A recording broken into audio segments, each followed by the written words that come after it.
ગાંધીનગરમાં nursing answer key વિવાદ મામલે હવે આરોગ્ય મંત્રી ઋષિકેશ પટેલનું નિવેદન સામે આવ્યું છે। આ મામલે આરોગ્ય મંત્રી ઋષિકેશ પટેલે જણાવ્યું છે કે મેરિટ વાળા વિદ્યાર્થીઓને અન્યાય ન થાય તેનું ધ્યાન રાખી આ સમગ્ર મામલાની તપાસ કરવામાં આવશે। 90 જેટલા સેન્ટર પર કોણ કેવી રીતે માર્કસ છે તે જોવામાં આવશે। સમગ્ર મુદ્દાની તપાસ કરી વિદ્યાર્થીઓના હિતમાં નિર્ણય કરવાની વાત કહી है। उल्लेखनीय है कि आंसर कीमा BCD क्रमना कारणे समस्या सर्जाई है।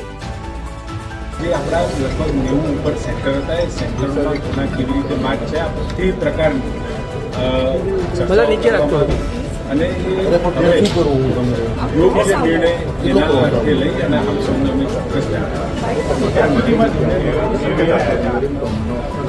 આપ થકી તો કંઈ બાકી નિર્ણય લેવાશે તરફથી લેવાશે લઈ આપ સૌને પણ જાણ કરીશું અને વિદ્યાર્થીઓના હિતમાં જે પણ કોઈ નિર્ણય લેવાનો હશે એ ચોક્કસ લઈશું જેથી કરી જે મેરિટોરિયસ સ્ટુડન્ટ હશે તેમને ક્યાંય અન્યાય નહીં થાય।